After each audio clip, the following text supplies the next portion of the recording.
Selamat petang, salam sejahtera. Terima kasih karena bersama dengan saya di Nazilin Unity Channel. Ini keputusan mahkamah paling mengejutkan. Syed Saddiq Syed Abdurrahman. Anda tahu, Syed Saddiq Syed Abdurrahman telah pun dijatuhi hukuman bersalah oleh mahkamah baru-baru ini berkaitan dengan beberapa kes dakwaan yang berat. Dan beliau telah pun dihukum beberapa hukuman. Dan salah satunya ialah hukuman sebat. Namun demikian, berita pada petang ini bukan berkait dengan hukuman yang diterima oleh Syed Saddiq Syed Abdurrahman. Tetapi, mahkamah telah menolak permohonan muda untuk merujuk siasatan Hakim Nazlan ke Mahkamah Persekutuan. Hakim Mahkamah Tinggi Ahmad Kamal Mad Shahid berkata, permohonan itu tidak mempunyai merit. Mahkamah Tinggi menolak permohonan muda untuk merujuk isu perlembagaan yang timbul berhubung siasatan SPRM Suruhanjaya Pencegahan Rasuah Malaysia SPRM terhadap Hakim Nazlan Ghazali ke Mahkamah Persekutuan. Muda mahu Mahkamah Tertinggi menentukan sama ada SPRM mempunyai kuasa untuk menyiasat hakim mahkamah atasan yang sedang berkhidmat kerana melanggar Kod Etika Hakim 2009 dan mendengar kes walaupun terdapat konflik kepentingan. Parti itu memfailkan saman pada April 2023 memohon pengisytiharan bahawa penemuan atau pandangan SPRM bahawa Nazlan telah melanggar Kod Etika atau mempunyai konflik kepentingan semasa mendengar kes SRC International Sin Berhad adalah menyalahi undang-undang dan tidak berperlembagaan. Hakim Ahmad Kamal Mad Shahid berkata, permohonan untuk merujuk isu perlembagaan seperti itu tidak mempunyai merit. Beliau menegaskan bahawa Mahkamah Persekutuan dalam rayuan akhir SRC International Najib telah menangani isu konflik kepentingan. Kamal kemudian menetapkan 6 Februari untuk pengurusan kes. Pada 28 Julai tahun 2020, Nazlan mensabitkan Najib atas kesalahan salah guna kuasa, pecah amanah dan pengubahan wang haram membabitkan RM42 juta milik SRC International yang telah dimasukkan ke dalam akaun bank bekas Perdana Menteri itu. Akhirnya Najib dijatuhi hukuman penjara 12 tahun dan denda 210 juta. Sabitan dan hukuman itu dikekalkan pula oleh Mahkamah Rayuan pada 8 Disember 2021 dan Mahkamah Persekutuan pada 23 Ogos tahun 2022. Najib kini sedang menjalani hukuman penjara di penjara Kajang. Allahyarham Haris Ibrahim dan 2 peguam lain, Nur Ain Mustafa dan Srikan Pillai sebelum ini memfailkan saman terhadap SPRM yang mempersoalkan siasatannya terhadap Nazlan berhubung wang lebih 1 juta ringgit yang tidak dapat dijelaskan dalam akaun banknya. Ketiga-tiga mereka berkata siasatan itu melanggar kebebasan badan kehakiman dan prinsip pengasingan kuasa. Panel 7 anggota Mahkamah Persekutuan yang diketuai oleh Ketua Hakim Negara Tengku Maimun Tuan Mat sebulat suara mendapati siasatan SPRM terhadap Nazlan dijalankan tanpa mengikut protokol dan agensi itu gagal berunding dengan Ketua Hakim Negara sebelum memulakan siasatan. Sekian dulu untuk kali ini. Jangan lupa tinggalkan komen anda, tekan butang subscribe. Kita jumpa lagi. Bye-bye. Selamat petang, salam sejahtera. Terima kasih karena bersama dengan saya di Nazilin Unity Channel. Orang kata ini adalah punca Perikatan Nasional bakal bubar, kalah teruk dalam pilihan raya. Keputusan yang ini memang paling merugikan Perikatan Nasional.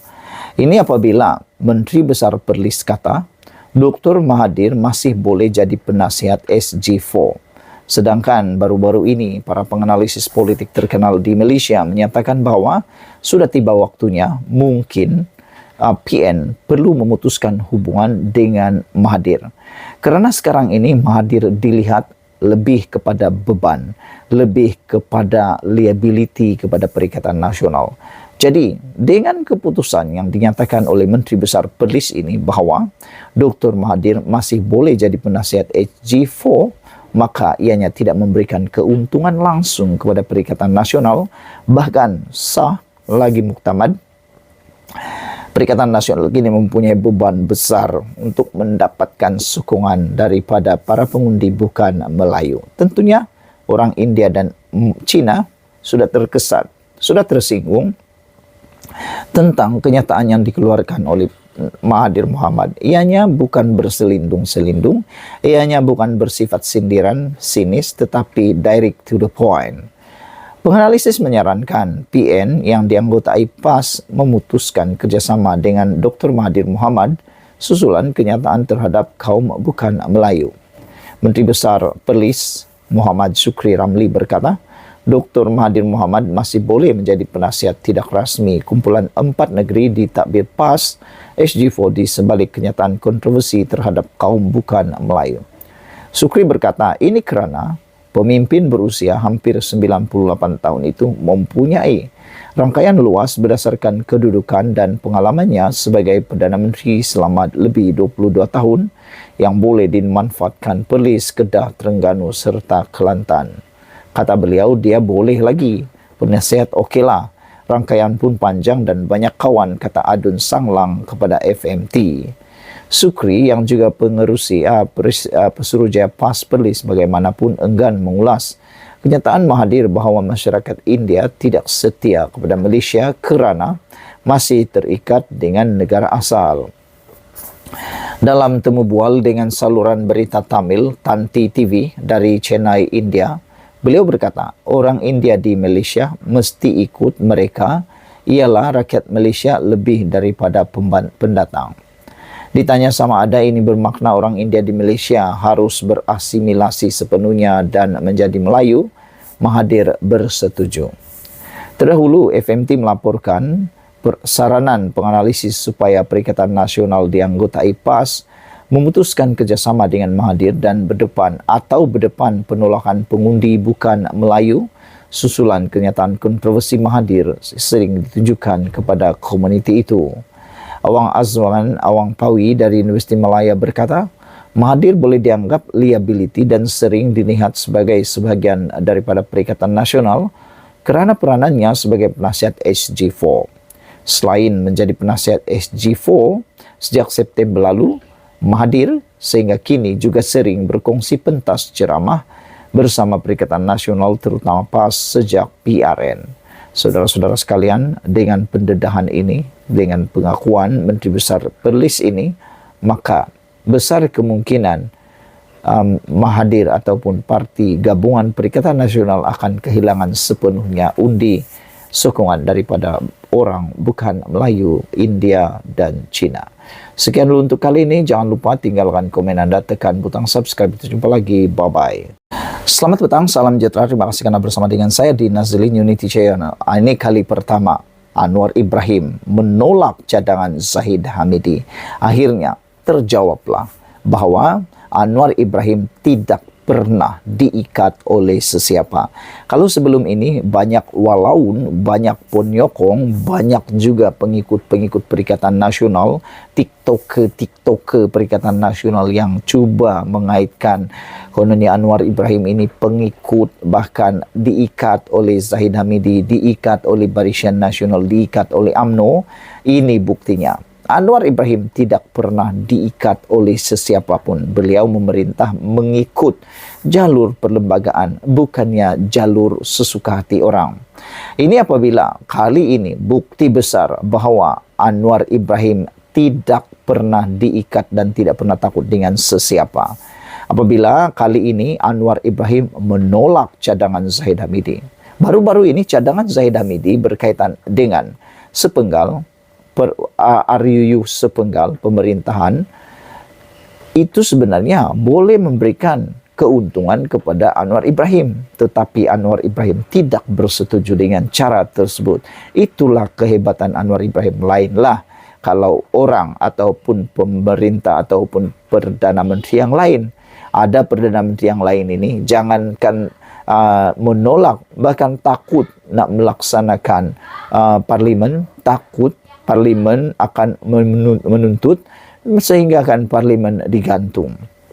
Tiada perbincangan berhubung cadangan timbalan Perdana Menteri Zahid Hamidi supaya satu rang undang-undang RUU diwujudkan untuk menghalang cubaan menjatuhkan kerajaan dominan dan dipilih secara sah pada PRU. Perdana Menteri Anwar Ibrahim berkata cadangan itu bukan keutamaan baginya kerana belum ada kata sepakat dalam kalangan pemimpin kerajaan perpaduan. Kami tidak membincangkannya lagi. Ia agak premature. Ada cadangan tetapi bagi saya ia bukan keutamaan, katanya kepada media selepas Majlis Perasmian Kecerdasan Buatan AI untuk Rakyat di UPM. Sabtu lalu, Zahid mencadangkan diwujudkan RUU untuk mengekalkan kerajaan sehingga tamat penggal. Susulan dakwaan wujud usaha menumbangkan pemerintahan Anwar menerusi langkah Dubai seperti dilaporkan media. Zahid berkata RUU itu penting bagi menghalang usaha menumbangkan kerajaan atau tebuk atap yang dipilih melalui pilihan raya, seterusnya menstabilkan negara. Dalam pada itu, Anwar turut membidas pihak pembangkang yang disifatkan terdesak untuk menjatuhkan kerajaan kerana tidak mempunyai sokongan 1/3 di Parlimen. Saya tidak pernah memikirkan itu, perkara serius tentang langkah Dubai. Ini war-war pembangkang yang terdesak dan seperti langkah Dubai, saya tak komen pun, ini tak ada asas, katanya. Sumber dipetik daripada Free Malaysia Today. Saudara-saudara sekalian, inilah buktinya bahawa Anwar Ibrahim di luar jangkaan dan tidak pernah mengecewakan kita. Beliau bekerja tanpa diikat oleh sesiapa. Kalau anda kata dia diikat oleh Zahid Hamidi lah, diikat oleh DAP lah, diikat oleh parti-parti tertentu lah, itu adalah fitnah dan itu adalah pembohongan paling besar sekali. Kerana buktinya sudah ada. Timbalan Perdana Menteri sendiri mencadangkan kebaikan untuk Anwar Ibrahim, kebaikan untuk negara ini, kebaikan untuk kerajaan ini. Tetapi Anwar Ibrahim kata dia belum lagi membincangkan, bahkan tajuknya menolak cadangan Zahid Hamidi untuk sepenggal. Sekian dulu untuk kali ini. Jangan lupa share video ini. Kita jumpa lagi. Bye-bye. Akhirnya, Anwar Ibrahim bersuara tentang isu Tun Mahathir yang cuba mempersoalkan kesetiaan orang India dan China di Malaysia. Kita tunggu demi tunggu apa jawapan daripada Anwar Ibrahim berkait dengan Mahathir. Adakah Anwar Ibrahim akan membuat tindakan yang drastik terhadap Mahathir? Persoalannya itu hanya boleh dijawab oleh Anwar Ibrahim dan juga Menteri Keselamatan Dalam Negeri. Bagi Anwar, beliau kata, bagi Mahathir, semua bukan Melayu tak setia. Hanya kecuali kroni dia, itulah yang setia. Apa pendapat kamu? Boleh tahan juga panas jawapan, boleh tahan juga padu jawapan Anwar Ibrahim ini. Apabila beliau mula mengaitkan kenyataan Tun Mahathir itu dengan kroni-kroni Mahathir. Kata Anwar Ibrahim, padu, berani dan dahsyat sekali keberanian Anwar. Kata, Mahathir ini semua bukan Melayu tidak setia, kecuali kroni dia. Apa pendapat kamu semua? Kata Anwar Ibrahim, sama sekali kerajaan, kata Anwar Ibrahim, sama sekali tidak bersetuju dengan pandangan yang dikemukakan Dr. Mahathir Mohamad yang tidak berpuas hati terhadap tahap kesetiaan kaum India dan China di Malaysia. Pada masa sama, Perdana Menteri menyatakan, memang diketahui bahawa Mahathir selalu bersikap sebegitu terhadap orang Melayu sendiri. Misalnya, kata Anwar, Mahathir pernah menuduh bangsa Melayu sebagai pemalas dan kini mendakwa orang China dan India Malaysia sebagai tidak setia kepada negara ini. Memang dia, iaitu Tun Mahathir, terkenal dengan dakwaan seperti Melayu malas, orang India dan China kurang setia, melainkan beberapa kroni dia, katanya kepada media di Universiti Putra Malaysia Serdang hari ini. Tambah Perdana Menteri itu, semua rakyat Malaysia adalah setia kepada negara ini. Kenyataan itu kita bantah dengan sekeras-kerasnya, kata Anwar. Saudara-saudara sekalian, bagi Anwar Ibrahim, dia kata, Mahathir semua bukan Melayu tak setia, kecuali Kronidia. Apabila pendapat Anda semua, ini memang pendedahan dan satu kenyataan daripada Anwar Ibrahim yang cukup berani. Beliau tidak pernah takut kepada sesiapapun, terutamanya geng-geng Mahathir. Anwar Ibrahim tidak takut, bahkan dia terus melawan dan melawan. Seakan-akan ada orang kata apabila ia melibatkan tycoon, apabila ia melibatkan orang yang paling berpengaruh di Malaysia, yang untouchable, akhirnya Anwar Ibrahim nyatakan, memberikan petunjuk, memberikan isyarat, memberikan bukti bahawa beliau tidak pernah takut kepada sesiapapun. Namun yang kita sebenarnya takut ialah kemunculan pemimpin-pemimpin yang seperti ini, yang bercakap tanpa memikirkan akibatnya.